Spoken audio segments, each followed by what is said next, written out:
Good evening, good afternoon, or good morning, depends on the time zone you're in. Welcome to the Digital Futures Agency Borders and Immigration Talk. This is a part of an incredible, ambitious global project to talk about architecture in the middle of a pandemic. This is an event has taught many students and professionals through the workshops, given a new voice to young architects, celebrated those architects and critics that have changed the discipline forever, and given opportunity to others like me working through the trenches of academia. I would like to thank Neil Leach for trusting me as a critical part of this event, and to Matias Del Campo and Sherman Youssef for their support. Before we start, I will briefly introduce myself.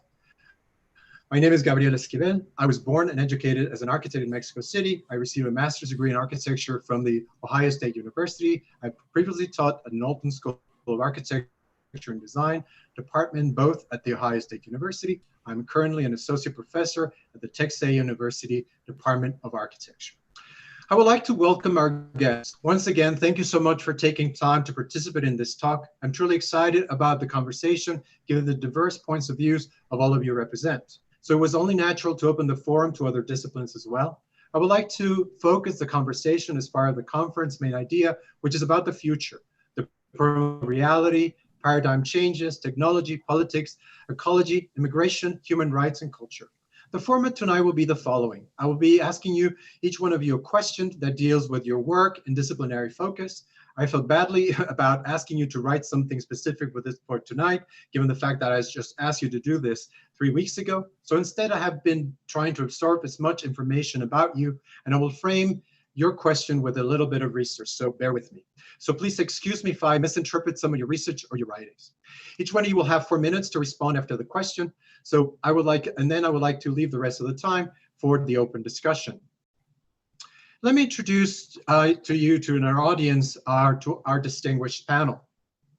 First, I would like to introduce a dear colleague, and with all the respect, after her lecture she gave to my students at Texas A&M, they were so impressed with how cool she was that the boys and girls wanted to be like her.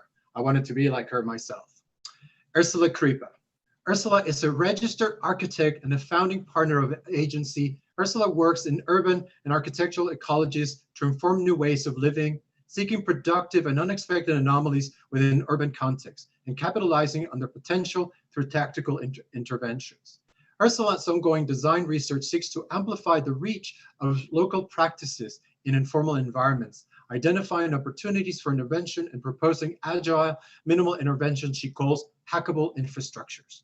Ersela tests her speculations with direct action, installing prototypes in urban environments, testing their effectiveness and gauging public response to refine relationship between design technologies, resources, and communities. Ersela is currently teaching at Texas Tech University in El Paso in a vibrant architectural program few steps away from the US-Mexico border, where she focused on curriculum directly related to binational relations as they affect infrastructure, public space, and migration. Ersela holds a bachelor's degree of architecture from the New Jersey Institute of Technology and a master's of science in advanced architectural design from Columbia University. I'm very excited to introduce my next guest. I've been a fan of his work for a long time, and I'm extremely honored that he accepted this invitation. Maruan Soto Antaki. He was born in Mexico City. Maruan is one of those leading voices in Mexico to analyze the Arab world and immigration. He has lived in Nicaragua, Spain, Libya, Syria, and Mexico. He was the first one of his family after 8 years to return freely to Antioquia. They had been expelled from the city after the intervention of their grandfather's father, the last governor of the city, who saved thousands of Armenians prosecuted by the Ottoman government during the second ethnic cleansing of the 20th century. Critics positively remarked that Maruan's inherited an idea and became obsessed with it. There are two themes in the world: what happens inside and what happens outside, public and private, the world and the soul. From here, he approaches literature, and everything else starts from here. He collaborates in different important media in Mexico and internationally, including Nexos, Milenio, Foro TV, Noticieros Televisa, and W Radio, as well as Actualidad Radio and EV-TV in Miami, where he deals with issues related to immigration, culture, politics, philosophy, and religion. He is the author, I believe, of 9 novels, starting in 2013 with Casa Damasco, and his last one, Fatima, in 2019. My next guest, we're very, very lucky to have her tonight. She runs a very, very busy schedule, so thank you so much. Paulina Ochoa Espejo. She's an associate professor of Political Science. She works at the intersection of democratic theory and the history of political thought, as she is interested in questions about popular sovereignty and borders. She has written about populism, the boundaries of demos, immigration and the right to exclude, the relationship between democracy and territorial rights, the moral relevance of borders and border control. She's also interested in Latin American political thought. Before joining the faculty of Haverford College, she was an assistant professor at Yale University and a Lawrence Rockefeller Visiting Fellow at the University Center for Human Values at Princeton University.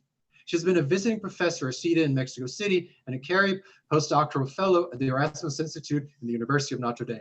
Paulina has a PhD in political science from the Johns Hopkins University, an MA in political theory from the University of Essex, and a bachelor's degree in international relations from the Colegio de Mexico. She just finished a book entitled On Borders, Territories, Legitimacy, and the Rights of Place by Oxford University Press, expected out anytime. My next guest is a well-known expert on the border topics. I'm talking about Rene Peralta.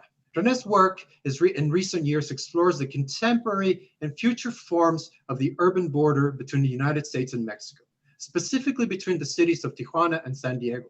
Rene is a co-author with Fiamma Montezomolo and Heriberto Yepes of the book Here is Tijuana, published in 2006 by Black Dog Publishing in London.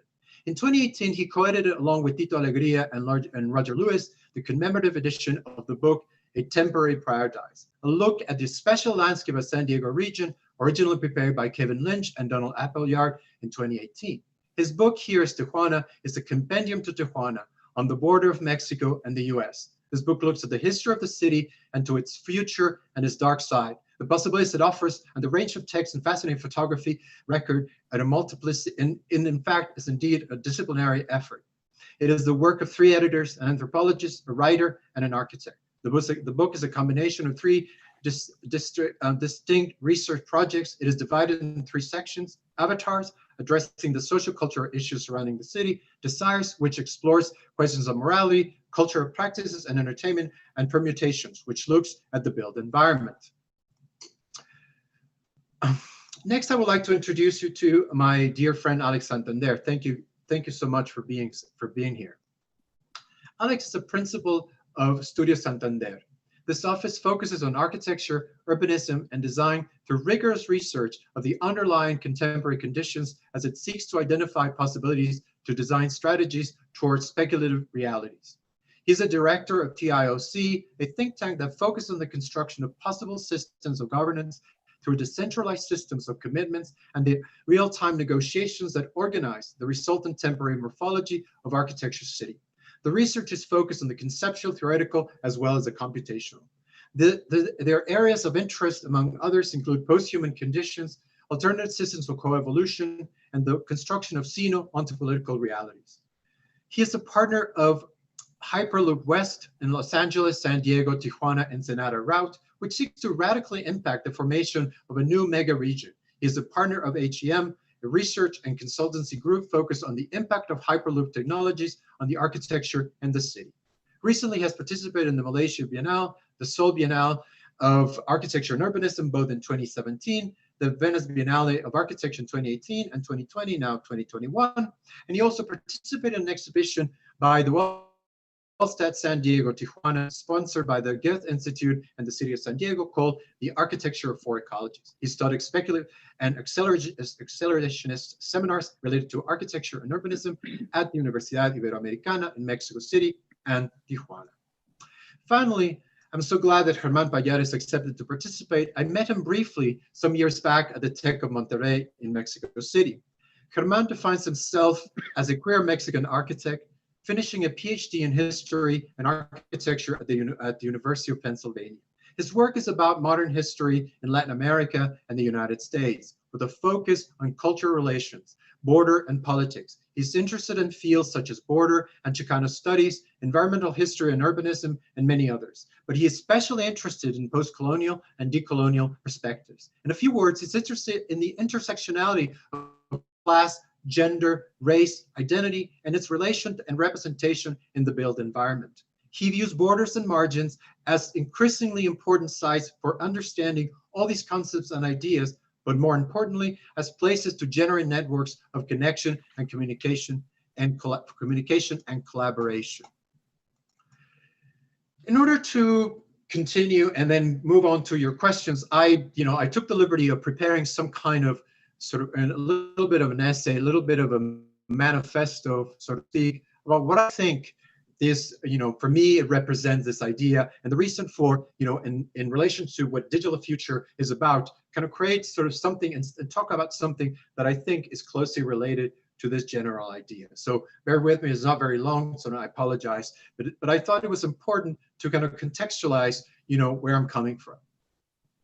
Digital Futures is mainly perceived to be about the future of architecture and digital technology, but it's also about it also has to look to the current political situation as well as the human and environmental division. In times like today, when we have faced numerous important changes in the world, in architecture as well, from COVID-19 to the need to look into the future in the era of climate change, this is once again of supreme importance. At the same time, we face tremendous and complicated challenges in a context where technology has surpassed our expectations. But the biggest problem for architects is the lack of real and consistent political and cultural agency. I want to take this opportunity to rethink the situation in a speculative way about these particular problems, recognizing the importance of the work that you all have done. But what's next? We need to need new innovative immigration reform ideas because American Congress has tried to reform immigration for decades using the same playbook that has failed repeatedly. It is not only a problem of Mexican immigration, but the immigration from Central America as well, where these caravans happen due to conditions of violence, political instability, droughts, natural disasters, poverty, and inequality. But during the migratory transit through Mexico, migrants will face human rights violations, organized crime, hunger, extortions, and risks to their health and life. Upon arrival to the United States, they will face policies of mass deportation, criminalization of undocumented migration, racism, and xenophobia. There are many reasons to reconsider the paradigm change. These are the reasons to, I would like to stop and take some time to reflect once again on something as broad as human existence. The proposition is certainly not new to think about how to deal with totalitarian and fascist tendencies that are constantly affecting our ecologies. This has become an essential task. The intention is to take into consideration the incidence of the oppositional logic existing in most communities. But in order to do this, it is of paramount importance to rethink our existing conditions, which are mainly based, just to mention a few, Kantian modern reality, epistemic injustices, immigration myths and prejudices, hegemonic vertical politics, and patriarchal strategies. I would like to think about it as an ontological shift within the tradition of the political philosophical reflection. David Chandler, in his book Ontopolitics in the Anthropocene, establishes an ontology of materialization of caring, which is inevitably political, but from a feminist perspective. Quote, in a world framed as complex, tangled, and unpredictable, this is an attempt to analyze and to clarify the ways, often unclear, through which political thought expresses and reflects new ways of developing policies, of getting involved with problems, of deriving knowledge and thought about political agency in the 21st century, end quote. Feminist critics like Silvia Garcia Dauder and Carmen Romero Bachiller talk about the problematization of the autonomous, homogeneous, and stable subject of modernity and the consequent crisis of the subject in which emancipation policies are constituted. As in the case of feminism, in similar fashion, this type of scenario can be applied to the problem of the migrant and the border. The passage from identity to political practices, to partial connections, strategic contingencies, and situated knowledge, the proliferation of multiple invisible oppressions that make visible the margin, simultaneously marked as centers of other oppressions, and subsequent criticism of a new discursive determinism that would leave out subjectivities, bodies, non-human agents, and material sedimentations. According to the feminist writer Maria Garcia Perez, quote, from Heidegger to Foucault, the concept of care has entered the central reflection of human existence. However, we should start from how the feminist position has been located in it in a preferential place, in social research related to emotions and obligations of the organization and social distribution of protection. The ghost of globalization that is present to us under multiple faces. thanks to new information technologies through a transnational market that has been articulated for a long time, through migratory movements and dissolution of borders, which in turn creates new borders, or through the globalization or articulation of protest for multiple and different social groups, mobilizing in front of oppression of race, gender, sexuality, and in the face of police brutality, militarization, destruction of the environment, and the chilling differences between impoverished and rich countries. For our own purpose, we need to understand why it is important to look at an era as the Anthropocene, in which human activity has caused irreparable effects on the environment. Humanity has impacted the earth in ways that natural processes can no longer separate themselves from the historical, social, economic, and political effects. It has strongly challenged the modernist understanding of nature-culture divide. Nature can no longer be understood that operates on fixed natural laws, while politics can no longer be understood that culture operates in a separate sphere of autonomy and freedom. The Mexico-US border becomes a perfect case study where all these ecological, political, technological, economical, and cultural conditions come together. In other words, it needs revision of its reality. It is something rather complex and strange that we have become used to, but it doesn't become less through acclamation. A kind of a dark ecology. One of the main aspects of this criticism is the modernist reality. Chandler proposes three governance modes: mapping, sensing, and hacking, claiming to start from the empirical reality of the world as it appears rather than from assumptions of modernist progress, universal knowledge, or linear causality. Quote, the ontological claim informing these modes is the assertion that in the Anthropocene, the world is much less addressable by modernist construction and assumptions. It is more contingent, plural, and complex, thereby less threatening to the applications of technological solutionism, end of quote. In most of the research done by our guests, there are several conditions that push for a change, proposing new types of interventions beyond the modern agenda. This affirmation of the Anthropocene can be observed on the importance of designing indirect interventions based on tracing or mapping assemblages of interactive emergence, boosting the big data and the Internet of Things, as able to provide real-time responses to prevent problems and with new creative ways of engaging on the basis of repurposing and finding the play in the already existing arrangements and practices. My position is perhaps that we have been looking at the problem about the border and border representations, which are predominantly representations of power that are not natural. The power structure is asymmetrical in a misdirected reconstruction of reality. Thus, the shift to discuss new openings is extremely urgent. Thank you. So this kind of sets the mood for some of the conversations that we'll have before. And if you have any questions or about it or whatever, also be really real glad to talk about it. I would like to start with the questions, so to get going and really give the time for you guys. I'm taking already too much time. So I would really want to sort of hear what you have to say. As I said before, I contextualize a little bit of the research. So when I ask the question, our audience knows who you are and what you talk about, and also you understand a little bit more what I'm talking about. So so I don't catch you, sort of in the darkness. The first question I would like to ask is for Ersela. In a previous workshop that you hosted last month with Stephen Mueller, you talk about things that you had to deal with in border projects, something I believe you call barriers. They have to do with data difficulties, geospatial intelligence, data sets, measurements, blind spots, border research specialists witnessing not only all kinds of human factors like security, drugs, law enforcement, but also ecological problems like radiation, invisible threats, climate change, clipping point at the border, UV index, etc., presenting a rather challenging ecology front. At the same time, in your recent book, you are discussing this type of condition as a front defined as, quote, different kinds of global transitional spaces, cities, and urban patterns develop from agonistic interchange of security and development pressures, end quote. Personally, I'm interested for this particular conversation in the concept of framing a front or several fronts as a type of securecratic frontier, moving to the concept of hyperreal city and fake city. I'm reframing to it as ontological because, as you said, it remaps territories, crosses borders, creates pockets of space beyond international law, and operates in real and digital space. So front doesn't have to be on the border necessarily. As you mentioned, quote, the future of the front or city is equal and an immense interest to the military industrial complex, urbanizing poor, the policymakers, organizers, planners, designers, and interventionists. They are the epicenter in which the interests of the so-called developed and developing worlds collide as a next generation military background.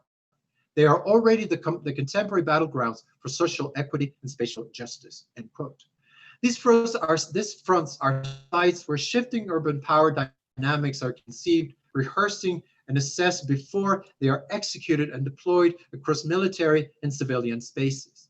So the shift to the combination of a collective where machines and humans create this new ecology is what you call hyperreal spaces, in which the lines between simulation and authenticity, construction and violence, placemaking and war making are continually blurred. The spatial mechanism that serve to shape and legitimize the military and urban imaginary. These concepts of urban insecurity have enabled the construction of a vast geography of urban simulation and training dedicated to securing the city.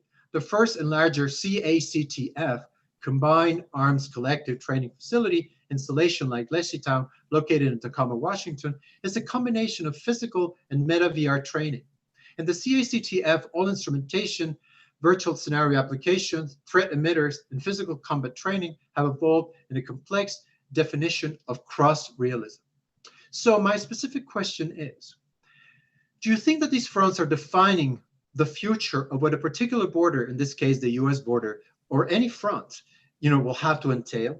A new reality, a rehearsal ground reframing understanding of the human role, inhabitant, immigrant, and security worker in terms of their agency, a type of distant sight, controlling other territories, plus facing serious ecological issues as it is ended, as well as a desire for security-driven and technologically charged new military urban typology based on human factors and machine viewing. Wow, that's a very long question. So I have 4 minutes, right? So in the book, we've uncovered about 500 of these sort of simulated urban warfare training sites, and specifically what Gabriel is mentioning, the CACTF, which is a combined arms collective training facility. And the contention in the book with this idea of the fronts is that the fronts are multiple, they're disingenuous, right? They're militaristic, they're facades, but they're also the line where battle used to occur. And as warfare moves into urban environments, and also as the US-Mexico border in this particular conversation continues to urbanize, we can see this line, this front, as a sort of like a catalyzer of a new kind of warfare in the name of security, right? So it becomes the new kind of edge of the securocratic frontier. And so the book doesn't particularly speak about the US-Mexico border, but the sort of the learning of this idea of the hyperreal as it manages both simulation and like this kind of created reality, we do see the US-Mexico border in our work anyway as a specific kind of sort of starting point or a bellwether or a catalyzing line where all of these sort of issues of conflict play themselves out. And so it is a catalyzing line of conflict, as we see with migration. It is also a space for testing surveillance and high technology. There have been for decades examples of sort of aerial surveillance that has been played out in Juarez, but also that kind of learning has moved inward into the sort of the domestic interior for police surveillance. There are Border Patrol training stations and scenarios that are sort of rehearsed in simulated border wall fences or border fences where Border Patrol agents are actually sort of simulating scenarios in sort of hyperreal built actual parts of the physical wall. Also within this kind of front line, this thickened front line, it's also a space for entertainment where there are theme parks like in Hidalgo, right? In 2013, PBS wrote this article about a theme park that that has a border crossing as part of its sort of entertainment value, and there are fake border patrol agents that capture people, having fun in this theme park. There's also this idea of the collision of sort of privatized militia and the privatized border wall, especially sort of a few feet away from where I am. The private border wall was built and enabled because also partially private sort of self-armed, American citizen militia were sort of showed up on the scene and were protecting it. So there's this sort of the DIY low resolution sort of catalyst for this kind of security. And also we see the fronts, or this front line of the border, as a weather front, as we sort of share the weather shed, water shed, air shed, pollution shed, all of these kind of environmental factors not only catalyze over the borderline, but they completely ignore it, as we all know. And so while in some ways the particular context here in the El Paso Juarez US-Mexico border seems to be, it has its own logics for centuries. It can be seen as this other front where these multiple powers of sort of privatizing urban security, militarizing like national security, and rethinking immigration and infrastructure sort of become that line, become the realness of sort of the manifestation of this kind of like agonistic discourse between the hyper real and the simulated. And in most of the times, and in most of the cases that we found, the two are one, right? That there is no way to truly understand a simulation or a training scenario like it happened last summer when sort of National Guard was brought in, versus a real posturing, so that training scenario was actually real and hyper real, because it brought this sort of the military might of sort of the military industrial complex of the United States to the border. And so in a way, there isn't really a distinction between the real and the simulated, but it does become, we do see it as a front, as a kind of a predictor of things to come in the urban interior. Thank you so much, Ersela. Thank you so much, Ersela. Thank you. My next question is for Maruan. I'm not a literary critic, so I'm not going to falsely play that role, but his work forces you to look at things differently. We can observe something in Maruan's work that addresses several levels of reality, from a hyperreal news-like aspect to elements of fable-like narrative. There's an element of speculative fiction to his work, if I may allow to frame it this way. I will argue that his work for this particular conversation is a part of a speculative culture that includes many disciplines. There are many different ways in which literature, architecture, design, and sciences manifest themselves, but they are based on some larger zeitgeist. As Bruce Sterling talks about in his article in Wired magazine, a philosophical unit within the living spirit of the times, as it were, talking about speculative realist practices. In Maruan's work, there is the mix of realities that have to do with time, history, fiction, public and private, as well as territory. The mapping of the narrative, tracing the paths in multiple realities, mixing issues of the real and the fictional as a deeper reality. I'm concentrating on his last book, Fatima, where he talks about a complex ecology of crossing the border, the personal, the communal, immigration policies, ethnic profiling, what it means to be Muslim, but more importantly, what it means to be an immigrant in a world today. Fatima is the story of an Iranian-American student, Muhsin Nahafi, which is detained while trying to return to his country from Tijuana. This character during the interrogation begins to reflect on the intimacies of the Islamic Revolution deterritorialized within the Mexican border. Maruan makes the story of Muhsin Nahafi the story of a collective, of his family, of his people. So he writes a novel that takes place in the current conflict in the West with Iran, and in the relationship to the United States with Mexico. Maruan's intentions are, quote, what I'm trying to do is the game of how the lives of these characters don't seem like traditional migrants end up affected by the political decisions around them, end quote. With Fatima, he reflects about identities, especially the ones related more to exile than immigration, the moment where someone asks us to explain who we are. So for my specific question, Do you think that the literary discipline, the way you practice it, dealing with facts and fictions, with a very serious long research behind your books, that this can be applied to a type of design research thinking in order to speculate about global problems, specifically immigration and identity, in order to redirect the focus, find new solutions, forcing us to look differently into the particular and the collective of the migrant as a global problem? No, absolutely no. Let me try to explain to you. It's not about my books, it's about literature, and it's maybe about art. Right. If you ask someone, you ask me what your book, any book, is worth for, it's for nothing. You're not gonna be a better cooker after reading a novel. You're not gonna clean your house better. You're not gonna be better with your dog, with your wife, with your sons. That's not the purpose of literature. That's not the purpose of art. That's not the purpose of books. Books are a vehicle to, I don't know how to translate that in English. In Spanish is otredad, the relationship with the other. Yeah.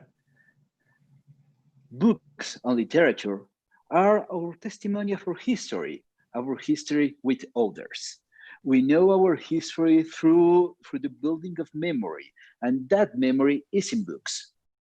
That's maybe the only function of literature, to let us know where we were, where we are, and especially the main function, if it has one, is to say what it can be said in other platforms.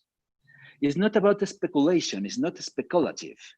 When you do journalism or when you do an opinion editorial, whatever that kind of text is, you have to be rigorous with the facts in life.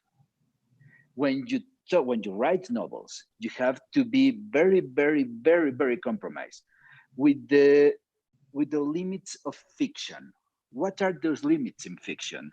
Verisimilitude. They have to be verosimil. If not, they are not gonna be real in the reality of books. What you do with books, when you try to incorporate history, politics, characters, I don't know really what's a traditional, and that's a good point. When we talk about a traditional immigrant, like in Fatima, that you say that they are not like a traditional immigrant. What's a traditional immigrant? How does it look like? Right. A function of books, a function of literature is not only my literature. We have written about migration all of our lives because most of the world we know is made through migration. Sadly, now others is a depreciative world. Migration is depreciative, but we are built from migrations, not only the States, not only Mexico, the whole world. How we know about those migrations?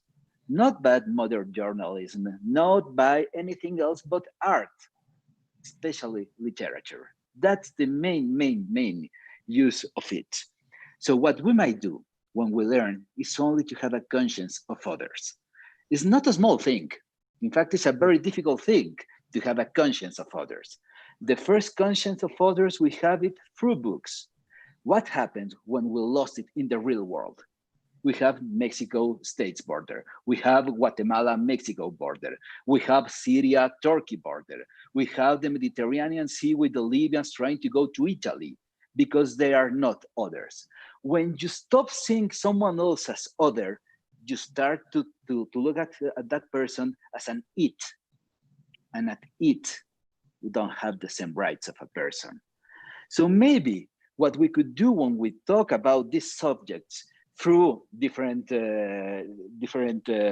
points of view, like literature, architecture, that we have to go back to a basics. We talk about humans, about people.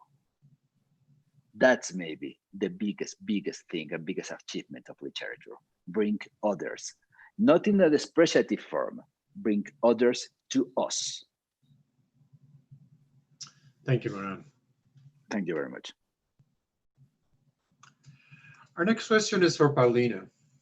After reading what it is available of your soon to come out new book on borders, territories, and legitimacy and the rights of place, it is curious to me that there is a strong need for you to combat the classic metaphysical construct of us and them. this dialectic that has so greatly hurt us in the past. Proposing that by focusing on the notion of a concrete place where territorial politics occur, we can see that the boundaries of identity are just one of many boundaries that cross our daily lives. You say that this focus might also bring a positive debunking effect that could help societies change oppressive patterns of interaction. That's why you shifted the discourse from identity to place.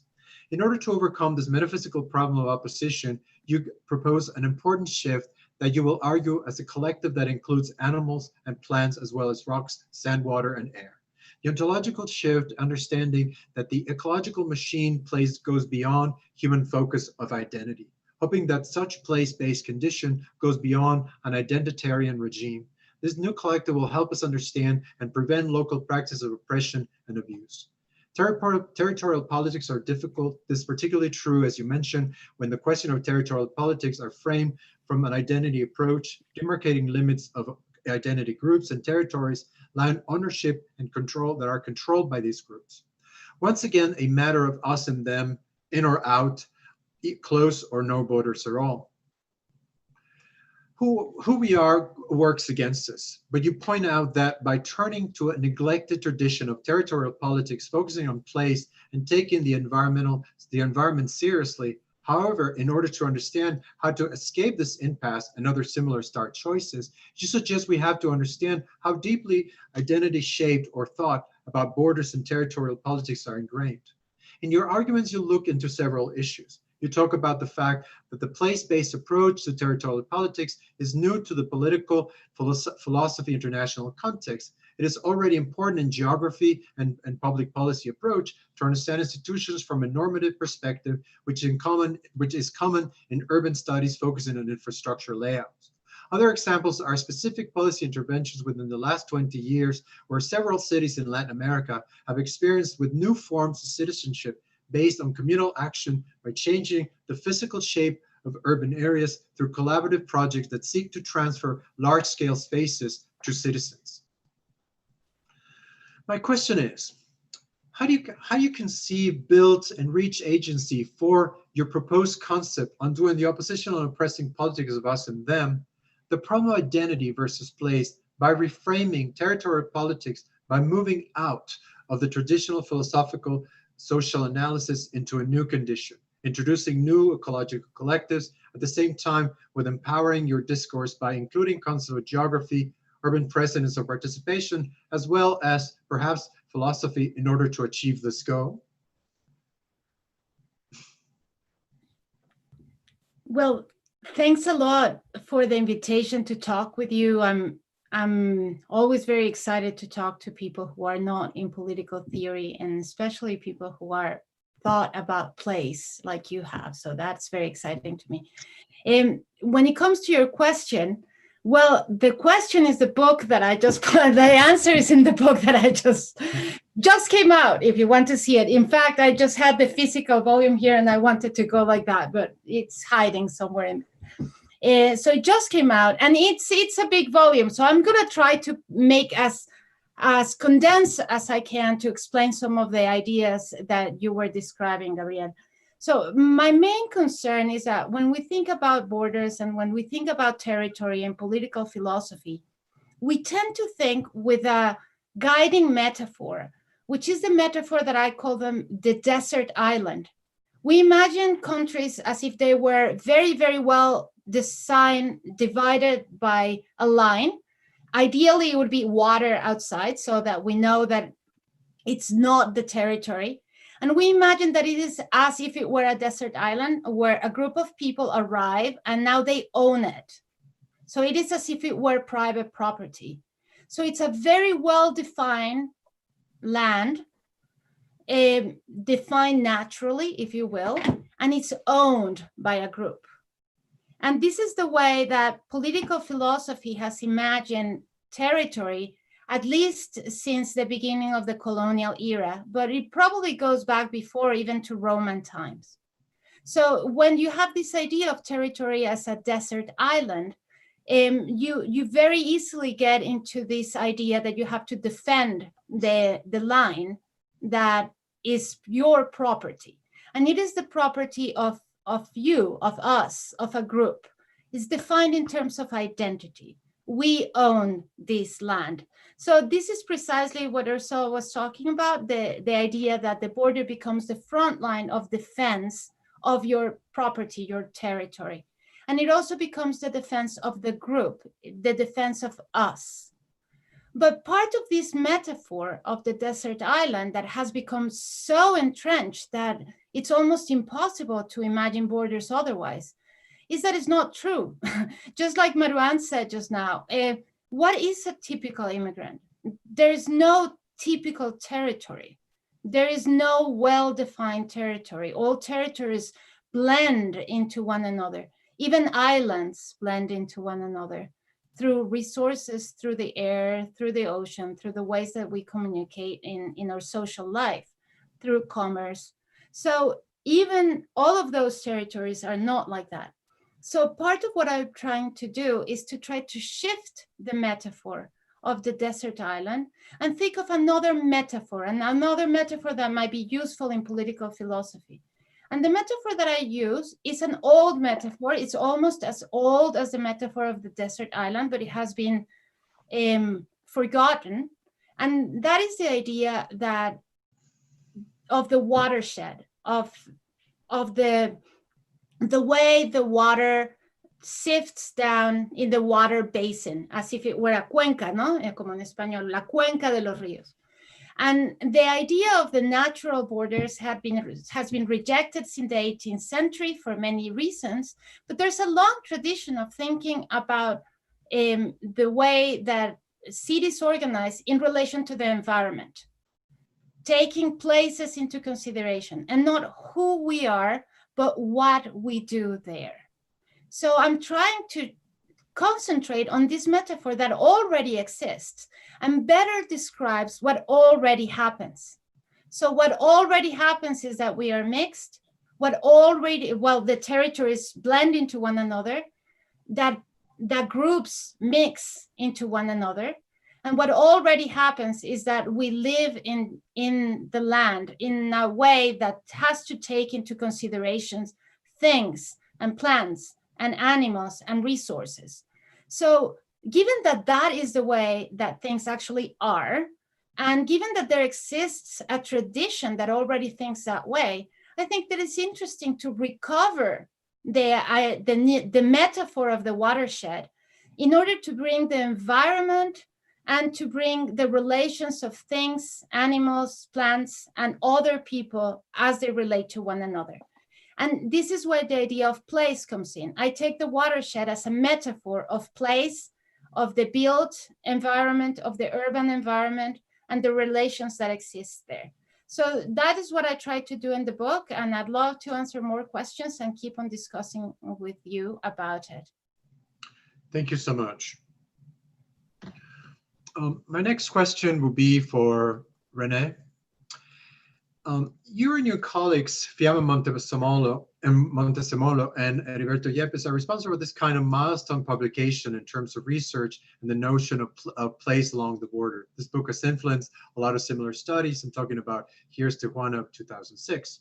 Historically, its identity as that other place near San Diego has been perceived from both sides of the border as the fault or the dark side, as Lynch and Appleyard discussed in Temporary Paradise.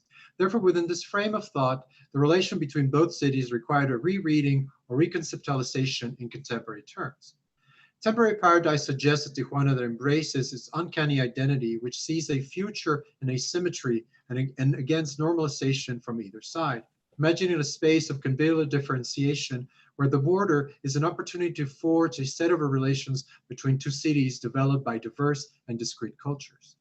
In your essay, The Otherness of the Other Side, you propose that in order for these two issues to become the framework for structural change, you suggest a dialectic approach to the reading of Tijuana, one where it intends to achieve a regional autonomy that forges a new type of citizen with a critical and self-referential point of view, and at the same time a city that is able to reclaim its entire urban space and promote environmental practices that take care of the San Diego-Tijuana natural ecology as part of a robust plan for international region. Secondly, and structurally oppositional to the first concept, is that San Diego and Tijuana are bound to a single natural region, and that the mapping, documentation, and other practices that produce knowledge of this region must be shared in a collaborative endeavor. So my question has to do, more with the position you take to argue the problem rather than the problem itself. I understand your argument about place and the differences between Tijuana and San Diego in terms of the two readings. Thus, the idea of creating a dialectic argument in a kind of modern scientific foundation is interesting. But given the fact that especially Hegelian dialectics in the late 20th century have been argued by different philosophers as dogmatic with a kind of authoritarian logic of human reality, saying that it's difficult to grasp and express a viewpoint of the particular historical individual. So how can you overcome that kind of criticism and reframe this argument effectively for the 21st century?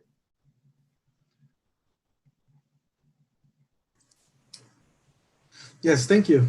And thanks for inviting me as well. This is a very interesting panel. When we were working on Here's Tijuana in 2006, which of course, as you said before, it was produced by an anthropologist, cultural anthropologist, Fierro Montesemolo, and a writer from Tijuana, philosopher, writer, Heriberto Yepes, and I was the only architect in the production of the book. And one thing that we were, a title that we had before Here's Tijuana was a title that said Tijuana No Synthesis. So we were actually not looking at a strict dialectical view of the city, but we wanted to produce a continual differentiation between both sides. We came out in 2006. We were coming out of the 90s from a lot of the discussion of the border as a place of hybridity, and especially from readings from Nestor Garcia Canclini, who would write and sort of model Tijuana as one of the most hybrid places in the world. And we were in a way trying to convince ourselves that this hybrid idea had a problem. That, as you said, there was never, as my friend Heriberto said, there was such thing as a happy hybrid. There's also a one side dominating the other as sort of hybridization occurs. And of course, we know that we understand that through colonization, colonialism, etc. So we were trying in this book to actually think about, and almost sometimes be satirical about some of the conditions that might look that they were the same. So we would have, for instance, images of a certain condition in the city of Tijuana and have texts that might also talk about the same idea or same condition in a correlating manner. But then we would have other images or other texts that would prove themselves to be different. And so we were working with this sort of paradox. The paradoxical effect, we called it, of the border, where things are not what they seem to be. And I think that's very, very, very interesting still. So this paradoxical effect sort of is embedded not only in culture, but it's also embedded in the economy. It's embedded in a lot of other sort of social environments.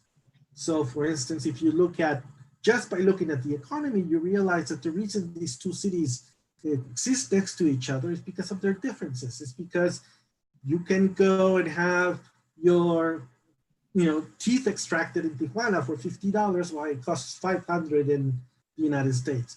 I mean, this is a very simple example, but those differences are what really move this place. And so in the book, we were trying actually to show that differentiation, to show that, first of all, that we were against the sort of the of this rhetoric that was going on in anthropology about a possible Michael Deere idea of portable border. of a border that moved from LA to Ensenada, and that everything was already being homogenized because of culture. And we were looking at it saying, wait, no, this is what's important here are the differentiations, the difference between two places. And that's what makes them, strong. So that was kind of what we were trying to do in that book. Thank you so much. The next question is for Germán. I think research as a border historian, if I may use that term, is terribly important because it gives a historical context from a very political but also architectural point of view, a kind of prequel to the complex narrative that we have been trying to follow, and also the need to find new ones. In your paper, Architectural Hybridity in the Mexico and US Borderland, you talk about the importance of Presidente Adolfo López Mateo's term from 1958 to 1964, where several policies were implemented that promoted the stabilizing development better known as the Mexican miracle. An economic period marked by significant increase in production due to industrialization, subsidies to the private sector, and bank policies that promoted the management of savings and other political environmental issues that affected the border cities. Committed to the progress of the Mexican borderlands, López Mateos created an agency that is in cooperation with state and municipal authorities was to take over the urban works and services in areas where maritime and border customs operated. Driven by these policies, this program attempted to solve the urban problems and socioeconomic inequalities of the northern Mexican border cities. In this context, you talk about the importance of the Programa Nacional Fronterizo, PRONAF, which was created in 1961, and the Programa de Industrialización de la Frontera, PIF, that was created in 1964. These programs sought to propose a model of economic and cultural development for the nation that neighbored the most powerful country in the world. Within the highest goals of the modern movement, PRONAF creates a project for the city of Matamoros through an interdisciplinary approach that focuses on the history and national and international political conditions. In other words, architecture as a symbol of the interdependence between two countries, as well as a projection of the political, socioeconomic, and cultural intentions that characterize the relationship of the United States with Mexico during the Cold War, a rather unique position for architecture to be in. This hope for agency interprets a transborder urban project of the 1960s in Matamoros, Brownsville as agents of modernization, industrialization, and culturalization. The program sought to improve the physical appearance of the cities through modernist urban planning and raise the population standards of living. A classic modernist goal. Your analysis of the designs that Mario Pani and his office, Taller de Urbanismo, as head architect in charge, defining this intervention as hybrid spaces mixed between the modern and the traditional, between Mexico and the United States, between the urban and the suburban, but also between the reality of the lives of the border residents and the policies implemented by the federal governments in this territory. As one of the main promoters of modernism in Mexico, Pani had shaped considerable part of the urban landscape of Mexico City, so it seemed natural for him to take this challenge. I know through some of our brief conversations, that there's a great story of politics and design collaboration behind all this. This includes border governors from both sides. There was such an excitement about the proposal that it resonated all the way through the White House to President Kennedy. Modern, yet deeply rooted in the country's indigenous past, these architectural projects sought to represent Mexican modernity's capability to participate in a global trade community. So my question is, as you mentioned in the conclusion of your paper, the success of the program is difficult to measure since the following administrations did not provide more funding for these projects, which is a typical political practice of discontinuity in Mexico and everywhere else. You ask yourself this question: how successful was the program as a project whose objective was at once a resistance against North American culture, the defense of national values and culture, and the integration of the global economy through tourism? This is an amazing story about agency and architects' participation. Can this be possible again by today's standards? What do we need to learn from this proposal? What do we need to reconsider in order to look at the possibility for a future to be successful? Thank you, Gabriel, and thank you for inviting me to participate in this very interesting panel. First of all, one of the very interesting points that Paulina and Ersela were talking about was precisely about this line of defense that PRONAF was very much interested about. But the way that PRONAF was talking about this line of defense was very different. They were trying to convert this line of the border to a storefront, into a storefront for the country, but also the line of defense of the culture of Mexico, into how to portray Mexico to the United States and how the United States would be receiving the culture of Mexico, and how this interchange of cultures would happen precisely at this point. The paper that you read is of one of the case studies, which is the city of Matamoros and Brownsville, but the project extended from the border of Tijuana, San Diego to precisely. The three main cities that received these projects was Brownsville, Juarez El Paso, and Tijuana. But there were other cities that received the Puertas de Mexico, which was an adjacent project to the PRONAF project.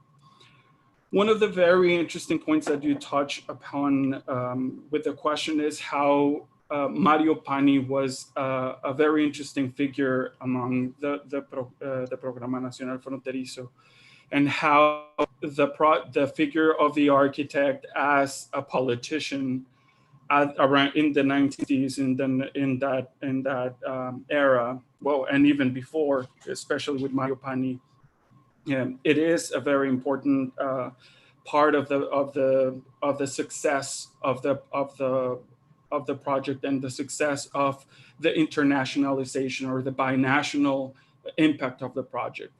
Also, the figure of Guillermo Rosell being part of the program and being part of the project inside the government of López Mateos. And also the fact that the president was a very educated man, was a man that of the arts, was a very interested man of the arts. He was cousin of Gabriel Figueroa. Like there was a very strong connection of the president with the arts. He was very much interested in architecture. So that kind of like created the perfect concoction to create this program, and to actually, for him to be interested in architecture as a symbol of Mexico, and to project Mexico with architecture. So with all these ingredients happening at the same time, the fact that Mario Pani spearheaded, was the head of the project, and being the politician that he was, and crossed the border to get together with the colleges of architects in the different states, and got together and get together with the different bodies of architects from the different states, and got together and formed groups that then they went with the government and with the state governments, and then they went together to the White House to get these projects to happen, produce the effect of what happened. At the end, of course, in both sides, it didn't happen the desired effect. In the case of the United States, we know, I mean, President Kennedy was assassinated, and that, of course, stopped a lot of the projects to happen. And then with the next government, mainly the projects were oriented towards infrastructure, the channeling of the Rio Bravo, infrastructure for highway. But in the Mexican side, the next governments were basically focusing for all the efforts were focused on for the Olympic Games. But coming back to to the PRONAF project, the figure of Mario Pani coming, it's very important to discuss as an architect that was very much embedded into the life of the country. Thank you very much. Our last question is for Alex. Your position is about pointing out the epistemic injustices to some worlds that do not fit the definitions given from a position of privilege and hierarchy. Worlds that, because they are unknown, alien, or strange to us, are dismissed as irrelevant. This ontological shift, searching for a more equitable ecological scenario, is quite necessary through the understanding of expanding the divide of culture and nature, as well as the understanding of the Anthropocene and a post-human world. What really interests me about your research is that you challenge what the border is or borders are, or what they mean in the classic modernist epistemological sense, but instead you challenge the known. To allow for the speculative, the unfamiliar, the other, you look at the xeno-entities network discourse as a platform for discussion, experimentation, and place. Based on queer, gender, and feminist theories and their intersections with science, digital technologies, and collective futures. You talk about the problem of contemporary conditions. To engage them directly is futile, like a carrot and a stick. And as often architects, we fall prey of the lures of productive strategies of intervention, object fetishism, as well as design solution to a problem as part of a strong modernist design tradition. You propose to start by redefining design as such, which is activated from the information it acquires, built by human parameters of research, detection, identification, classification, and organization, which are limited to human biological capacities and by the manifestations of a condition centered on the idea of human. These parameters produce the indifference and the negation of what remains outside, that is, to entities that are xeno. Design as a practice is conducted for and by humans, so it corresponds to the human Umwelt. The Umwelt model was coined by scientist Jacob von Uxel that shows that there is not an external world that it is the same, that is unique to all diverse entities. This semiotic theory's Umwelt is the biological foundation that lie at the very epicenter of the study of both communication and signification in the human and non-human animal. We ask ourselves if there are so many other different worlds, there is only one unique way to perceive, observe, and process data, information from an object, element, or entity. Then why are those other worlds not taken into account as priority information with our design practice? Your argument claims that that more than perspectives, we need openings to other objects, non-human species, and other xeno entities. It is constantly affirmed that designing is contributed to a better world, but what about other worlds? You indicate that your position does not intend to go against, deny, or invalidate any previous or contemporary theories, but to show that some of these theories, concepts, and laws are incomplete. That is, they do not reach to understand, provide what is necessary to generate the means to design what's necessary to the various xeno entities. So my question is quite simple. Can design agency be the vehicle for change with a collaboration from other disciplines? How do you start? How do you learn about other worlds? Is it the responsibility of academia and or design practices to restructure their programs and change their agendas to create designers for the 21st century? Thank you, Gabriel, and an amazing panel here. Thank you for the invitation. And this work is our research. That part of it is in academia, part of it is in practice, and part of it is in independent research. It's a kind of a juggling between worlds, each one their own monster or animal, as they say. Let me get, this is done with Denise Luna. We also have a think tank that we have several researchers and students. One of the researchers that is with us is Alex Reese also. It's an architect. It's one of the leaders. But before we start understanding what we're talking about, there's a term we usually use that is called the same. And this is a term which we use to describe the system, reality, and logics, which go beyond and are much more than the neoliberal globalized contemporary conditions or its mutations into cognitive platforms or surveillance capitalism. And of course, there's others. The same is a pseudo-autonomous intelligence that maintains homeostasis, homogenization, and accelerated sameness. It is an infinite present, an ever more accelerated reality, accelerating interminably around the same axis. Entities that are not easily absorbed or are difficult to digest are systematically expelled. Much of the Seno entities fall outside the interest or use of the same. Tijuana, San Diego are good examples of these constructions, and also the ideological border conditions and its manifestations. So also arriving from a bit of Badiou, where is the agency of architects? We see maybe, and this is it's not in a Hollywood definition of it. So I'm going to run the risk of talking about the agency of architects as Seno heroes, of Seno architectures, and the construction towards possibilities to the outside. And this is a contemporary ideology of being more human and conscious individuals belongs into the infinite present, the state of the existence of the same. So architects, in order to engage agency into this homogeneous dictatorship of the same, we must devise stealthy and abstract activisms to construct the inhuman, what Negarestani calls in the labor of the human. A sort of hero, a hero defined by Badiou, devoid of its contemporary references and associations to effectively construct variations of the post-human and of world making heavily influenced by Cartier.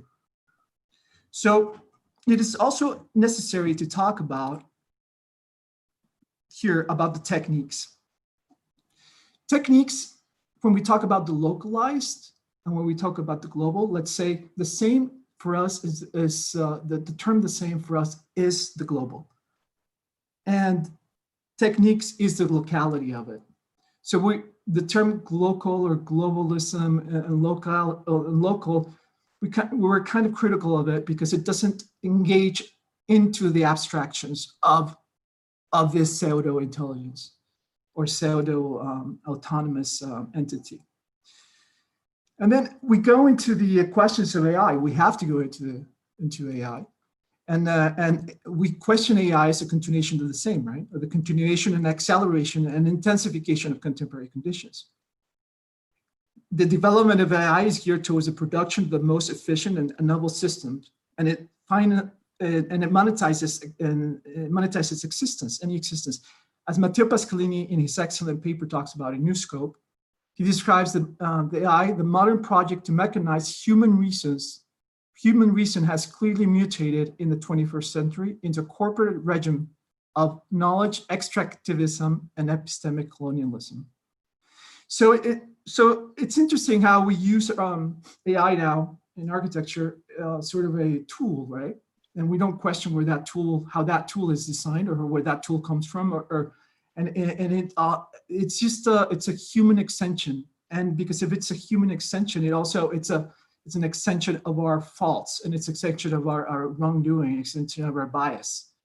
So where the agency of the architect needs to start, it's in the before form, before we use this AI, before we adopt this software, before we start designing the form. This is where our I think the main point of what we're researching of if we continue the use of anything, any technology, that it prolongs the continuum or accelerates the same, then we start to, we become part of it, and it materializes in form and in an object, and the architecture, all the possibilities, all the ontological possibilities of that project are lost, and they have the contrary effect.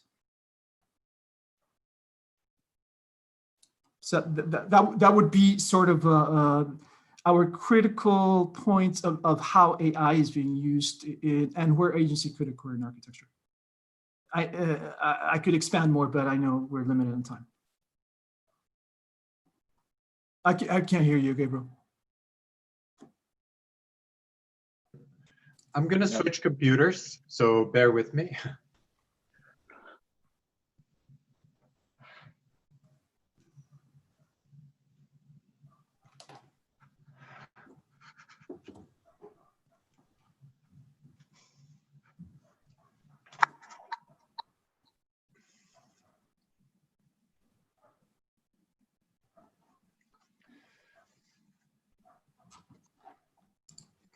So thank you. I mean, I had to leave the because I was reading from the phone, et cetera, et cetera. So thank you so much. I mean, it was really quite interesting. I don't know if there's someone wants to respond to some curiosity that someone said, and then we'll go from there, or I ask a question. Maruan, go ahead. I have some thoughts as I was listening to you, and I have at the end a question for the more involved in architecture. I hate borders. As after 9/11, as half Arab, my life completely changed when I talk about crossing borders. As everybody can imagine, since 3 years ago, as half Arab, Syrian, half Mexican, it changed even more. So I hate them, but I do not fight with them. I do not fight with them because I don't believe that we can see that it's not productive to see life in an aseptic way, where we can think that borders are not needed. My problem are not borders. My problem is that borders reflect, as I believe, the rest of the society they have in both sides. The worst thing of societies, and the best sometimes, but are in borders. When we talk about nativism, identitarism, any ism you want, and the way they have grown in the last years, we saw that kind of actions in borders. It's like borders are like a little place where most of our defects go. My problem is the societies. The societies, because as societies behaves, borders will behave. And for that, we have I have a biggest problem. At the end, I believe that we have reached a limit of a system that hasn't been able to balance its positive sides with the most negative one, which is inequity. The biggest problems when you talk about borders is the inequity outside the borders. And I do believe that you can do better borders. And that's where I go to the architects. When you talk about Pani 2 days ago or yesterday, Gabriel and I was speaking about modernism in the architectural way. At the end, I don't know if it fails or not, but there was a sight to the future. I don't know if we were seeing the future, we were thinking in the future. Anybody wants to respond to that, or you ask me? I think the criticism there is really, and I think it's, maybe Germán can jump in, whatever. But I think what I looked at it, and I really believe that. I mean, I think that there was at that moment in the 1960s with this project, the idea that architecture was going to change things, that there was an ultimate idea about the future, and that condition was actually going to be beneficial, and the aftermath was going to be actually very positive, right? And in this case, I don't think was able to be proven or not. But I think there were so many other projects in modernism that had the same expectations. I didn't quite made it that way. So I think at the time, I think it seemed very viable, and really it was about the time as the mid-century of the 20th century. So the things were sort of different.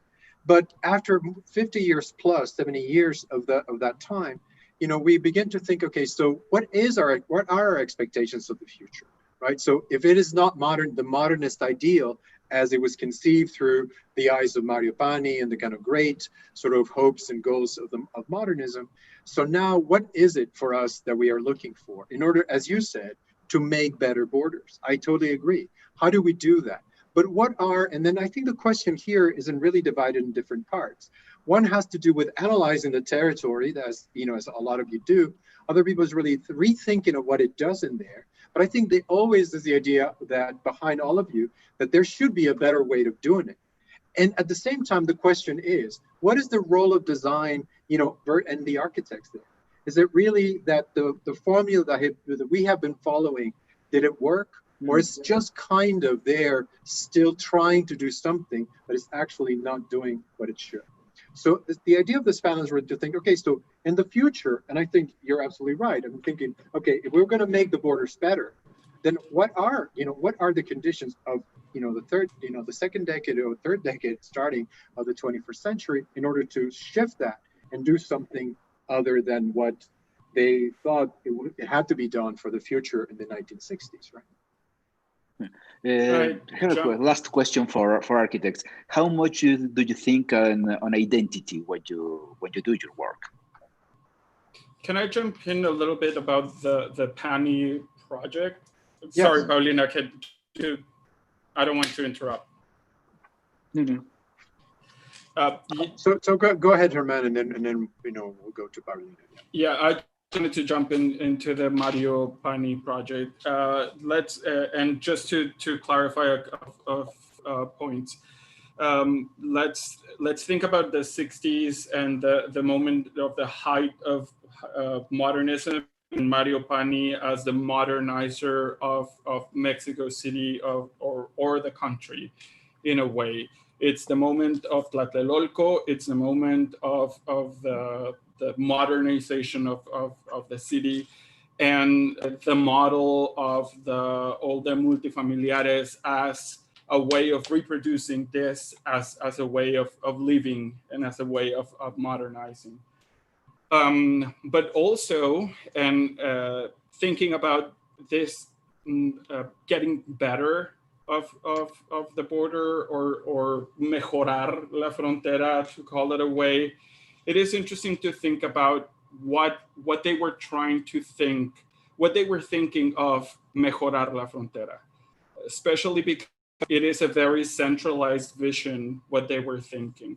The central government were always, or has always until today, seen the border as the barbarians, has always seen the border as like you mentioned, like the worst part of Mexico. And this whole projects were trying to clean the borders out of brothels, out of the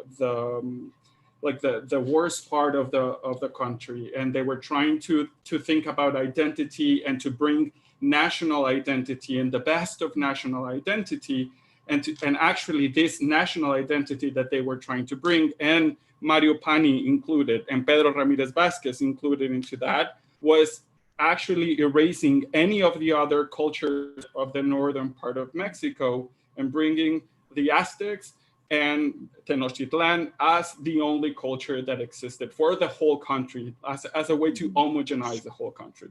So we have to think of these projects as a way to modernize, but also to homogenize the country. So there is a conflicted part of like mejorar la frontera, of like, there is, yes, the way of modernizing, but there's also the way of like erasing a lot of the border culture and a lot of the fronterizo culture. Which in a sense is really one of the modernist agendas. Paulina, sorry. Well, that was great, Herman and Maruan, because that's part of what I wanted to ask you, the ones who work on building. How is it that architecture imagines itself as doing things for the border? What I noticed from the conversation is that architecture imagines itself as symbolizing or representing an ideal. But there's another way of thinking about it, which is that architecture models physically the practices that can generate the ideal that one has in mind. So you may be imagining that if you create, those kind of national symbols, you are embodying an idea of what could be better. But at the same time, they are making streets and borders that generate a reality that makes people relate to one another in a particular way. That if you create a monument but you don't make any sidewalk, you will create a kind of relation between people, which is perhaps not what you wanted to model, or you're dropping what was most important because you're thinking in terms of what you want to symbolize rather than in terms of what kind of institutions you are creating by channeling movement or or creating the spaces where the kinds of relations that matter can occur. So I was very excited about, I mean, I realized that Rene has collaborated with Tito Alegría, who's one of my favorite urbanists in the world from what I've read, which is highlighting the differences between Tijuana and San Diego, and what Rene was telling us, in a way, puts a wrench in this sunny ideal that a lot of people have, that borders are these zones of happiness where people should mix and we should all come together and enact the, you know, it's a small world after all. And I think that one of the interesting parts of borders is that we could create a better border. Without that meaning, we have to get rid of borders. I think, or differences between parts. A lot of people have only two modes of thinking about borders. Borders are bad because they create a difference between us and them, and borders are good because they separate them from us. So that's one way of thinking about it. And those who think there should be no borders, there should be a borderless world, globalism, everybody should blend. And that leaves outside what, this is my question to the architects, how do we actually build an actual border that separates jurisdictions, that gives us the best of having different jurisdictions, but at the same time does it in a way that allows for good human relations by channeling human relations in the best way? That's a question that I would love to answer, but I can't, but you guys can. So I'd love to hear what you have to tell us about that. Those are great comments. Really, do you want to go first, Rene? Yeah, real quick. I think it's interesting that, of course, the border has always had all these kind of very negative sort of connotations, and I agree. I mean, there are, of course, these very important issues going on all over the world in border regions. The border that I'm in, you know, I tend to be a product of that. And speaking of identity, so therefore it has shaped who I am in a very interesting way, in a kind of regional way, and not focused in one sort of state of things or ideas of who I am. Being that said, I think the differences are very, very well documented in other disciplines. So if you look at, for instance, the art movement in Tijuana and Baja California, it's very, very much about border issues. If you look at the work of Marco Ramirez R., who builds on sort of the struggles and the sort of the everydayness of life at the border, and creates from sculpture to film, and produces a work that is from the border. And I think as architects, we struggle with that.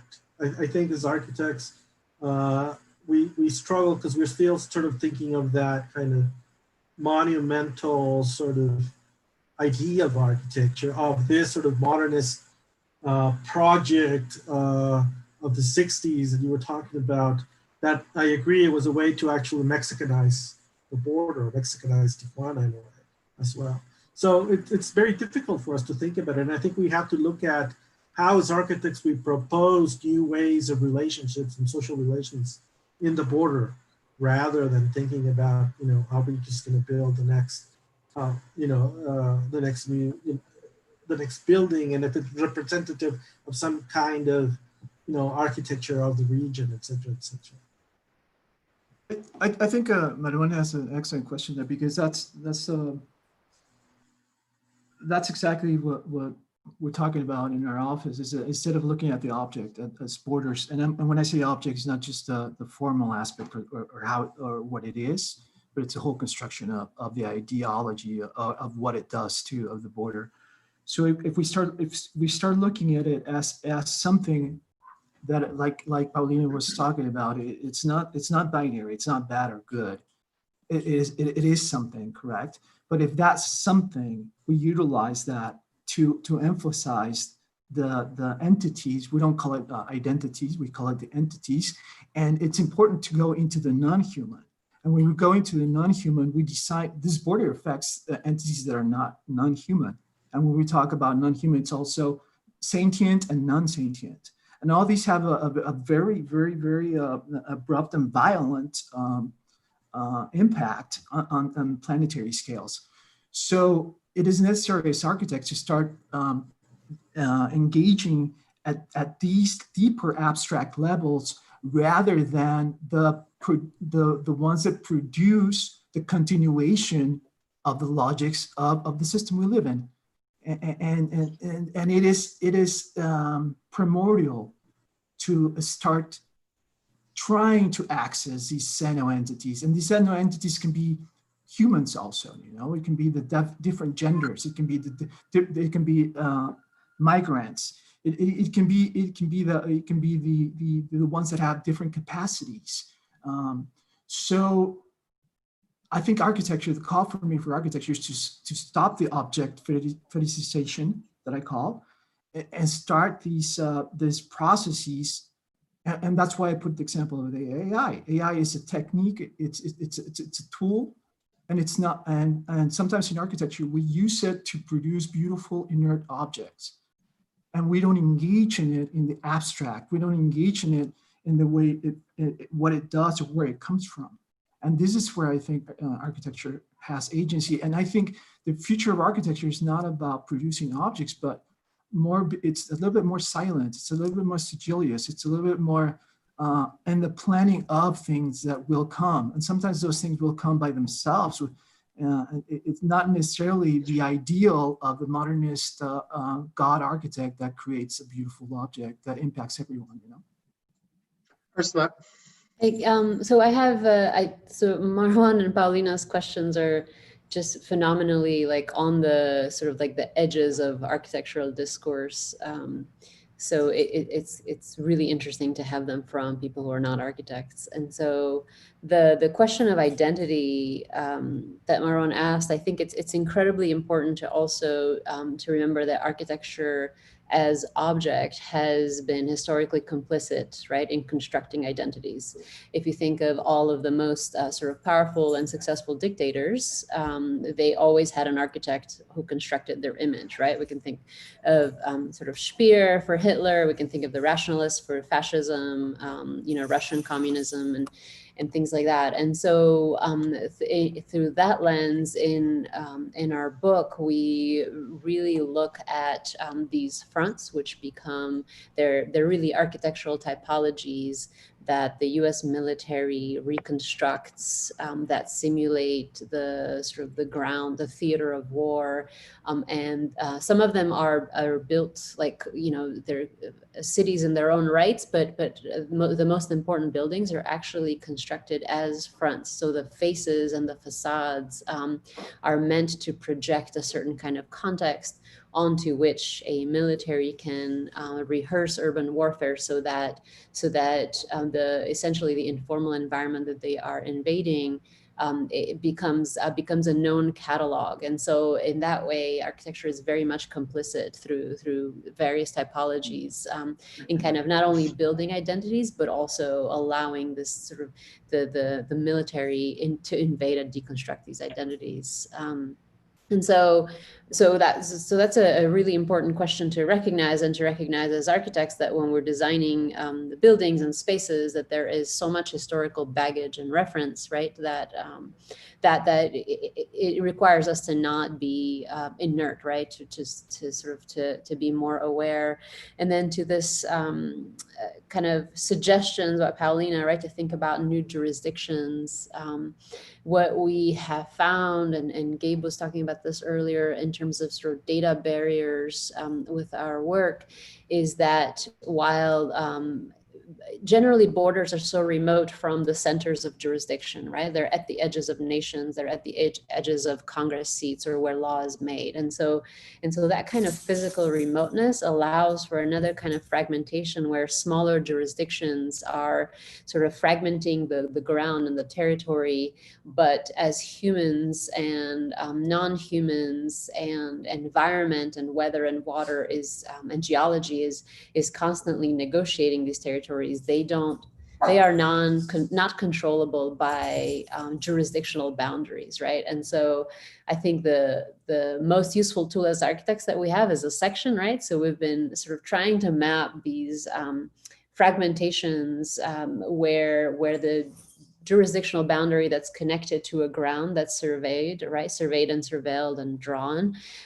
really is incongruent and doesn't connect to when that boundary leaves the ground, when it becomes the air, when it becomes the sort of the watershed below and the geology below. And so the idea of jurisdictions is interesting because it would make more sense to think about transnational jurisdictions that might be fluid, that might allow for, let's say, air quality monitoring or dust or water quality monitoring. Might be other kinds of boundaries that move above and below, like if you were to draw it as an architect would, while the ground that might have something to do with census data and investment is another kind of boundary. And so it's almost like a multi-headed organism rather than singular kind of jurisdictions that might control everything.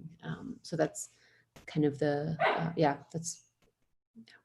You know what's cool? I don't know where you are in relation to me, but in here you are there. So this is Ersela.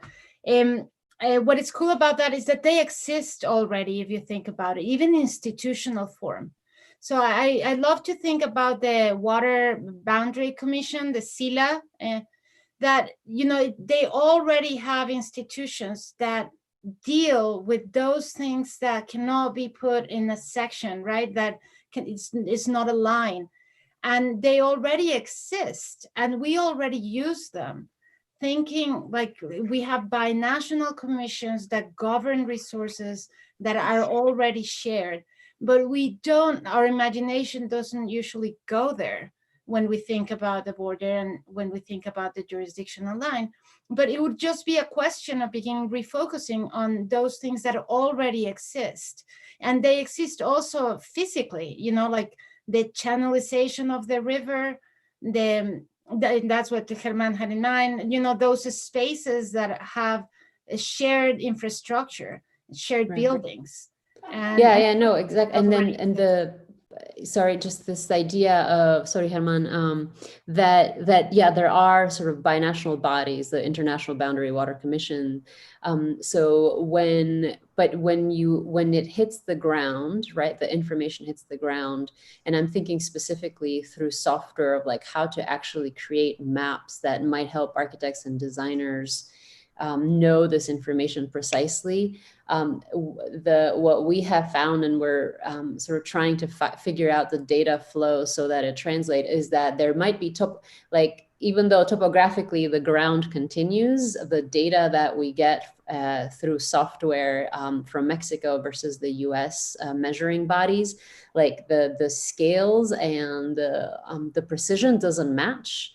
And the types of bodies that measure them with different importance. And so hierarchies of importance of data that is measured creates a data pool that sort of makes these sort of, we have topographic digital maps and Juarez just like falls off, you know, like and so I think it's this kind of like for us as architects who are working in this context, what's been important in developing this for years now is to make the ground measurable and knowable, like the ground of data, so that then that becomes the place from where we actually work as architects.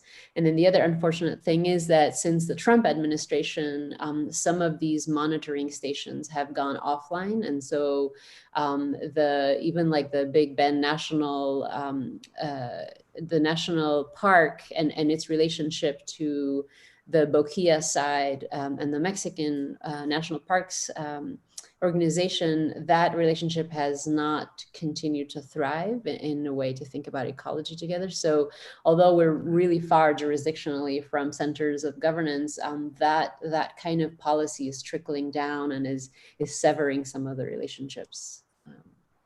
Well, precisely the SILA and thinking about the water movement of the Rio Grande and since the 1800s, and the flooding of the river and how it moved, and precisely the whole thing of the chamizal and the returning of the chamizal, and that how and thinking about Gabriel's question and of the agency of architects, but also in this case engineers and architects, and how in that case they got together to actually redraw the boundary and reorganize how El Chamizal and the two rivers kind of like cut through Juarez and El Paso, these new, the division of the line and how it cut the city, and they had to redraw again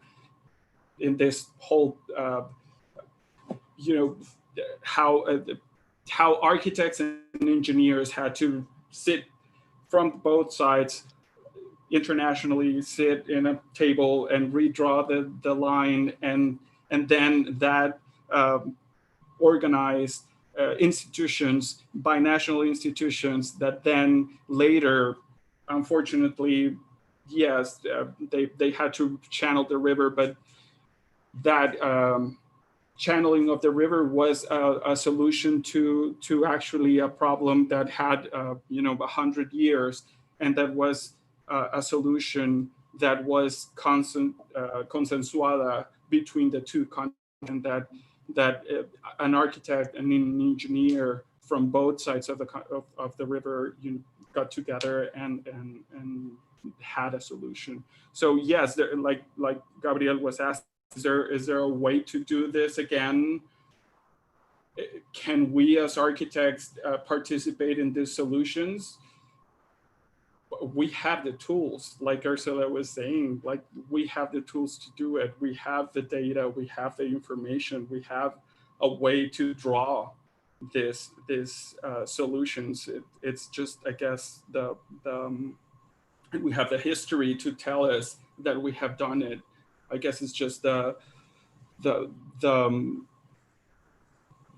fact that we haven't been invited to sit at the table and where this decisions are being made.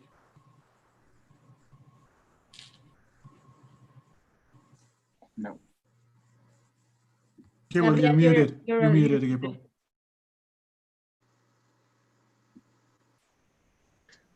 I was thinking that what is interesting to me is really that there's a positive sense of the way you talk about it. We have the expertise, we have the experience, and the issue right now, and I think what Alex and other people are saying is really, we just need to recalibrate the ideas, right? So instead of focusing always, immediately as architects saying, well, okay, so we need to do is a master plan, and we need to do a project, and we need to do a building and all that, and then we have a project, right?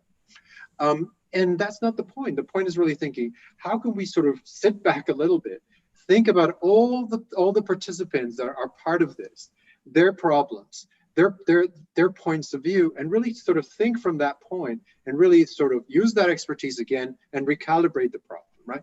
So perhaps the product is not really a beautiful building, perhaps the project is something else, right? But I think that is the issue that is interesting to me, that the agency is kind of there in a sense, but we haven't really exploited in a way because we have been attached to all dogmas of how we normally operate. And unfortunately, in so many ways, that's why the question I was asking Alex is that in schools of architecture, a lot of professors, including in my school, the professors that teach, sort of master plan still, very embedded in this kind of modernist tradition, right? So there's never really this kind of setback research, understand all those things, really, think about the territory in a sedimentary way, also start to cut it down and look at what it's made of and really begin to think all the different entities that govern that territory, right? That is not just you and that level.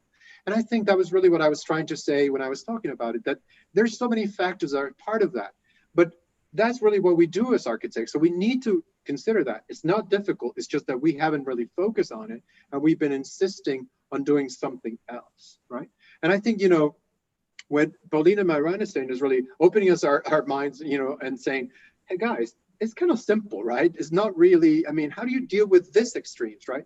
And, as Ersela was saying, yeah, it's really, those are the margins that we sometimes don't think about, and we start to sort of fantasize of something else, whether if we sort of think about it again, maybe we're not so far away in a way. I want to see it positively, I guess. When we talk about equitable design or equitable, Maruan was talking about is I don't think we need to design for them, but rather access them, because we're never going to know what the other is. As a man, I'm never going to know the woes of a woman, and I can't even imagine going into that, or other Seno entities that are Seno to me. So it is important for architects to totally invent the discipline and not continue of course, this doesn't mean throw away everything. I'm just saying it's incomplete. We need to complete it and understand what Gabriel's talking about. And of course we need that. We are kind of the ones that take other disciplines and start of kind of pinpoint where our agency can be and then let it run, rather than impose a reality that most often is a continuum of what we call the same. Are the logics and accelerate every time a building, for example, if you want to, every time a building that is within the logics of economies of extraction, within the logics of consuming, the cosmology or the cosmotechnics that Yukui talks about are sended away from the realities, the rich realities of Tijuana. Those rich realities are lost forever, and those are very localized. And this is what we need to start discovering. What are the cosmologies, the localized cosmologies, right? And we need to be very careful about those when we work. And that's just a scale of where we can have agency. Maruan, you were going to say something? No, I was very excited listening to you now, because it made my pessimistic point of view a way of life, and it's kind of refreshing to have some optimistic view after listening to you. I love the idea of an art discipline might complete something that's not complete, because it's maybe its most ambitious place.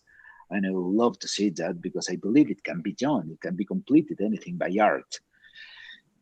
I understand we have we are focused on Tijuana and Mexico border, but Mexico and states border, but this a similar reality happen in other borders. Yeah. And it might be because not only Mexico and the states, because of the nature of what we transform borders into. And all of you who have an experience with Tijuana may agree with me, because borders are now not only the place for crossing. Borders have also become the places where the guy the environment nullified your identity for the sake of identity. You are not in a border who you are. You are who someone else assumes you are. Yeah. That's the nature of modern borders. And I do love to have architecture trying to complete that. Yeah. Thanks, Paulina. I think it's interesting that we are with the architects, because it's a reminder that, no, I mean, it is, of course, like, the way I think is that Maruan and I think like the rest of the world when we think about the border, we think that place where us find them. And when others think of who you are. So if Maruan is Mexican and Syrian and he's in Europe or the United States, he'd be classified as alien. And if we think that that is the border, it makes sense that, as some philosophers have said, borders are everywhere. Because everywhere where you are, somebody might see you as somebody they don't want to hang out with, right? Yeah. So if I am now in the north of, very close to the Canadian border. And so like the Mexican border is here because I'm here, and there's plenty of people around here that don't quite like to hang out with me, or they think might be alien and strange. And the border of us and them is suddenly found here. But what I want to say is that actually Tijuana is quite far from here, and the border of Canada is quite far from here as well. And if we run the borders of identity with the borders of territory together, we begin to do all sorts of horrible things that Ersela was pointing out. We begin to make the holding the line of territory and the line of defense at the limit of my body, when in reality, I just happen to be in the middle of American territory, right? Or the United States territory. America is from Alaska to Argentina, close parentheses. What I wanted to say is that there's a big difference between place and between the physical borders of the country and the physical borders of where we relate to one another, and the digital spaces and the virtual spaces and the national spaces that are in a way virtual spaces as well. So I carry my virtual self, my nationality, when I'm in Europe or when I'm in Indonesia. But the physical border is another animal. And as you said, and we have to keep it in mind because they generate different kinds of problems, I think. Yeah, I mean, if you look at, if I may, there's this. Sorry, Herman was going to say something. Can you? I'm sorry. Go ahead, Herman. Yeah. No, and I think Rene is about to say the same, because you are from the border, Rene. Like, I was born in the border, and my family has been living in the border for 3-4 generations. The border is not the place where you just cross. That's an important thing to remember, and that's an important thing that, like in my case, in my dissertation, in the way that I write,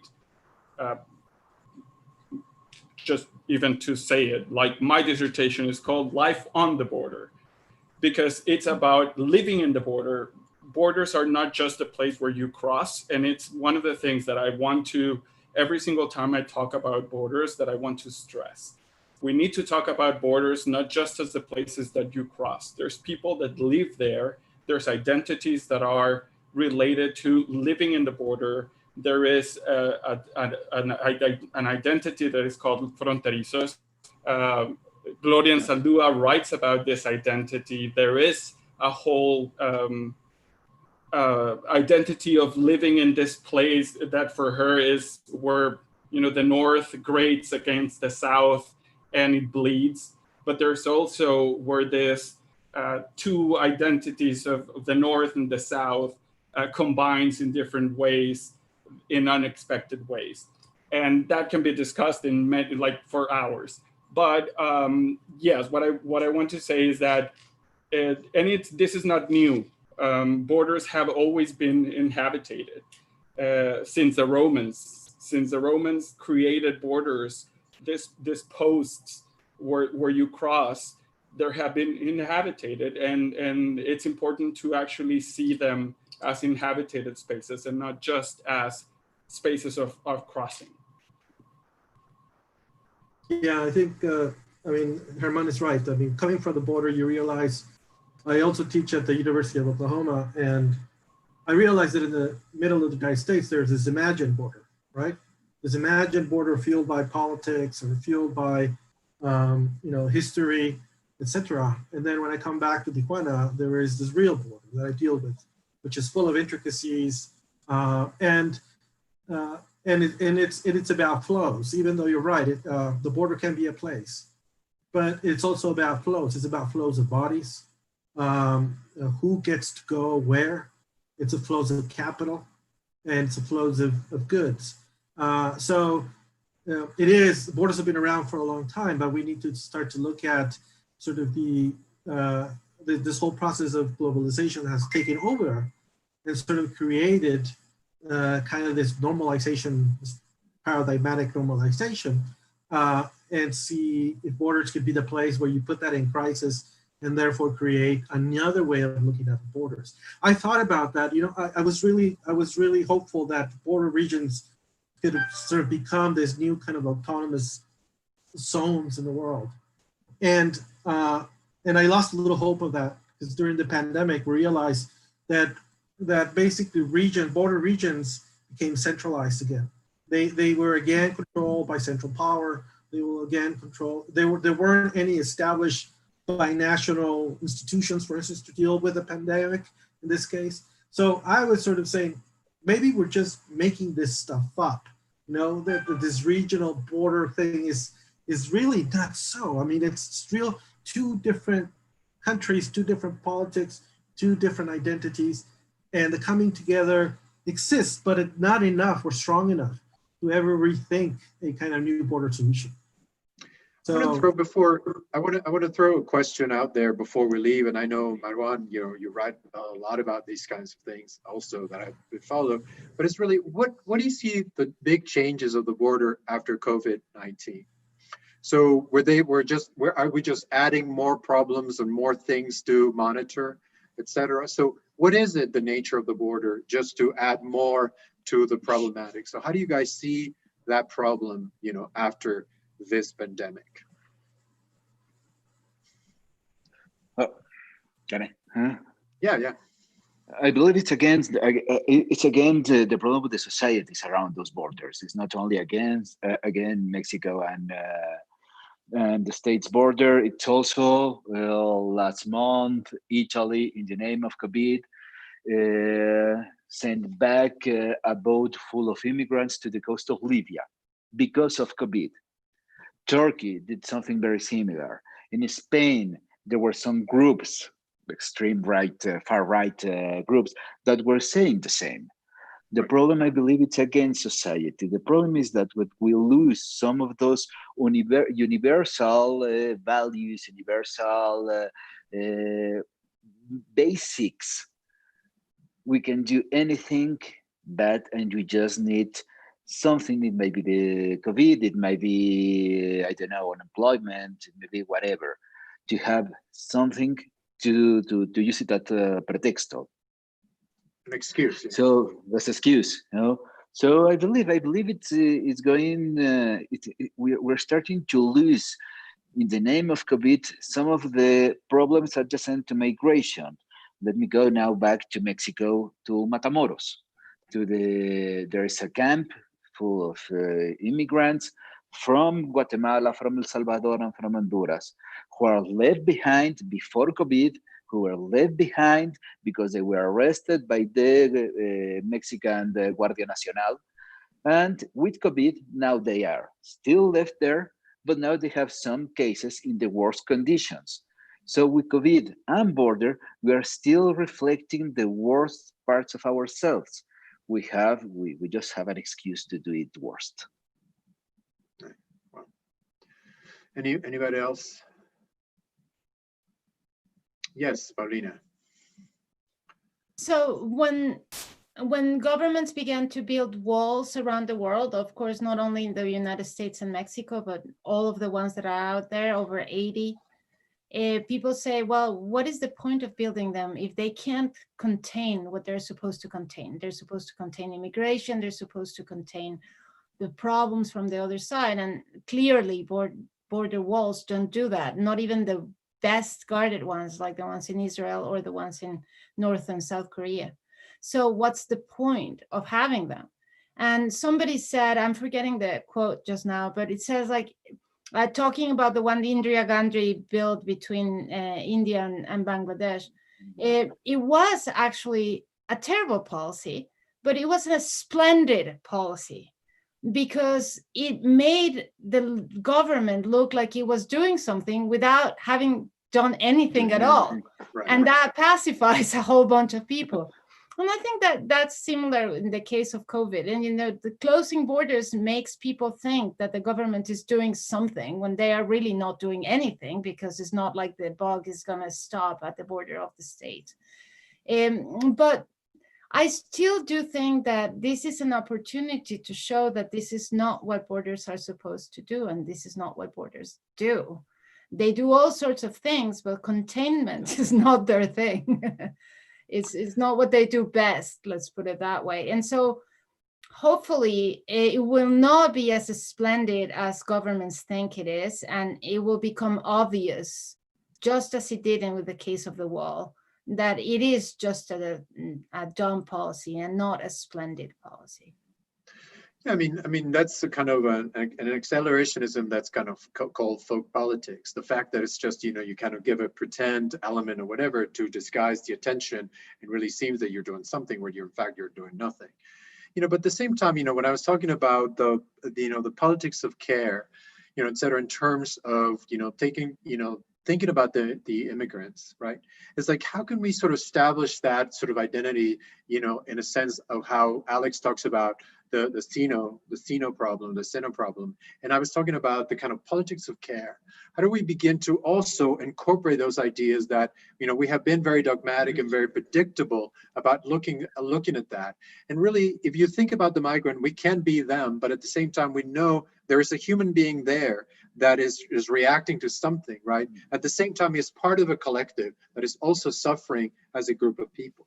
Right. So in those policies that we sort of begin to do that from very far away, there's always that kind of human factor, and these kind of things about the politics of caring, you know, from a feminist perspective, or the idea of the Sino sort of entity, they are really important in a way, because they force us to really think that the problem of migration is not just a collective horrible thing that happens all over the world and we have to create barriers against it, but also there's a human factor behind it. There's a story behind each person, right? And I think that's really what fascinated me about Fatima, in a sense, you know, that you see the problem, but the confrontation that there's an immigrant, but there's a story that is very rich and very interesting behind the person, right?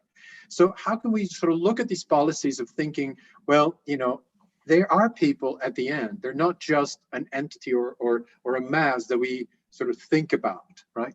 So how do we begin to think about those policies? And is there a way that we sort of incorporate those ideas when we begin to shift focus, let's say in our design research, or starting a project, or making considerations for the things we need to look into, right?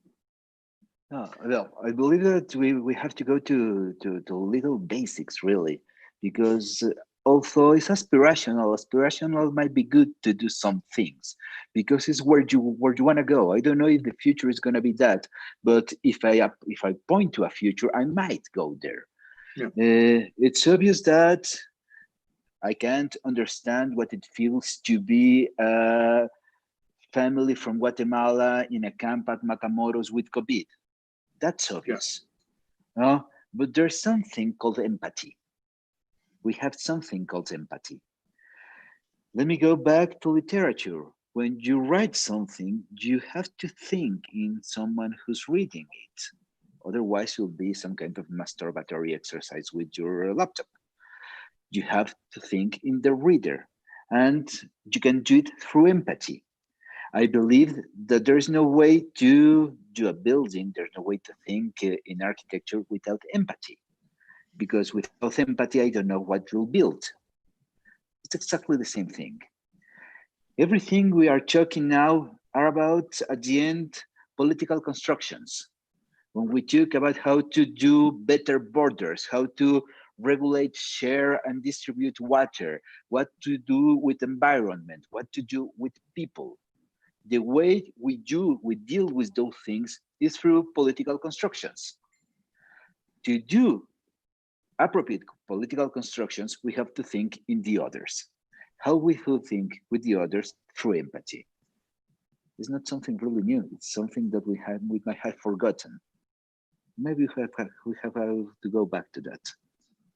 Yes, we've reached we've reached our time, so we need to start kind of, if you guys want to start wrapping up, if someone's interested in, having a final word, or all of you can have a final word to wrap it up, to wrap up the session, which, by the way, thank you so much. It's been really, really terrific.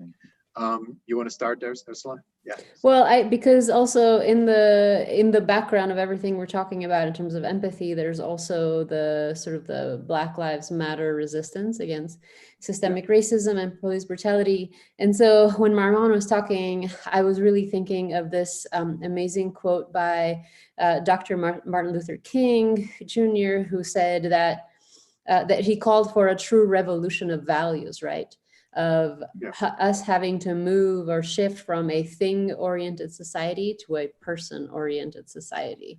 And so he says that when machines and computers, profit motives and property rights are considered more important than people, then the giant triplets of racism, materialism, and militarism are incapable of being conquered.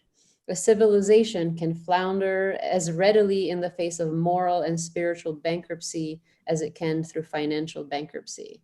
So I think it's just, the struggle of the empathetic humans to kind of to reorient the world to reorient the value of our world from things to humans is as old as humanity. The question is, how do we get all of us to recalibrate, right? To reorient towards this future that Maruan is talking about to direct. So so MLK was talking about this in the 60s. But at the same time, what makes it a little bit more difficult is really that there are humans, but there's also ecology, there's resources, there's climate change or whatever. So it's really, the scope is really human, but at the same time it's territorial, right? So there's, at the same time, there are factors there that exist in the ecology, that we are part of that ecology, equal to rocks and water and everything else. So that kind of, sort of difficult combination is really what we need to consider, that is human, but it's also the environment, that is also the territory. There's also other things that are sort of affected by all this collectively, right? Anybody else wants to say something before we close the session? Paulina, thank you. Paulina, go ahead. Thank you. Thank you for the opportunity to have an interdisciplinary conversation.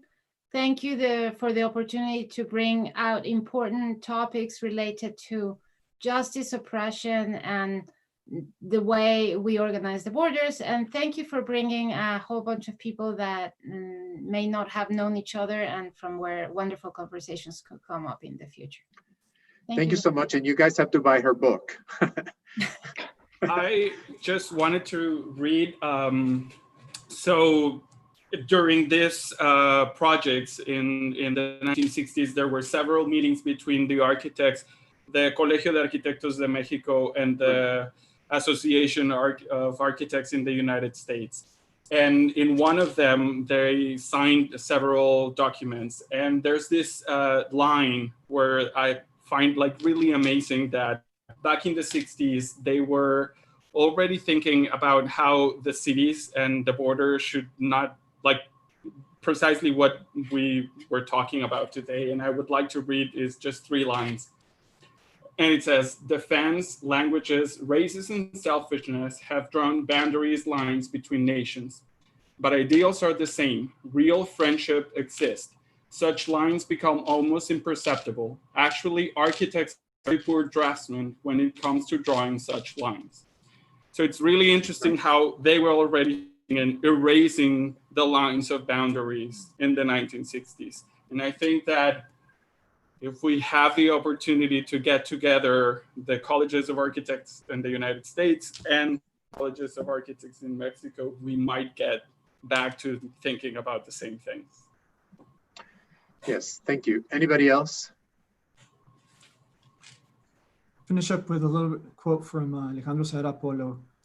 And he talks about for cities to become devices for the common good rather than the instruments producing and implementing power structures, enough inequality or ecological destruction, urban practices need to locate resources and technologies at their core. And I will expand that into Stenger's, which he calls, it's not important to, it's not about constructing the common good, but rather this commitment towards. So as architects, we need to construct that commitment, and we need to really address, rather than the object, really address the way, the ontological constructions of how to get to the object. The object will come afterwards, but we really now we need to concentrate on how to construct those ontological possibilities. Thank you. Anybody else? Maruan, anybody? No, thank you very much. Rene, just one little comment, and I totally agree with Maruan about empathy. But I was talking to a friend of mine the other day, and I was saying, how did there were these 5,000 Haitians that came to Tijuana are now working and living all over the city, and I asked, how did that happen? And he said to me, because we don't care. We don't care who's living next to each other. Why should we care? I mean, they can live anywhere they want, And so it's interesting in how we pose these questions and to what political ideologies we do it. And I think we have at the border we have to be careful and kind of understand also those little intrinsicalities of the border. Maruan, you want to say something? You want to give the last word? The last word? I want to go back to an episode in Mexico and the relation with immigration and what we're capable to do. I'd love to talk about other writers' books. There's some fantastic book. I'm very sad I can't remember the name, but the author is Julian Ebert, who writes a book about what Mexico did to the Asian population, the population in Mexico in the mid 20th century, when they were literally banned from every kind of public life. They were thrown to rivers. It was one of the most embarrassing episodes of Mexico City history, Mexico country, the country history. So maybe when you were asking at the beginning, what are books or my books worth for, I don't know, but it might be those kinds of books worth to understand what we have done, to understand what we're capable, and try to think on that. Thank you. I still think that books can help out more than you said they would. I'll have the last word. Well, thank you guys. Thank you guys so much. I think has been really interesting. And there's a lot of things that were discussed, etc. And I think there is really the notion that there is a good future out there. There's a sense of empathy. There's things that we have to do that are available to us, and we must do those things. So thank you so much for being part of this. I hope we continue this conversation elsewhere, in another format in the future. So thank you and good night. And thanks again to Digital Futures for organizing this amazing conferences. Then thanks again to Neil Leach for this. Thank you guys. Good night. Good night.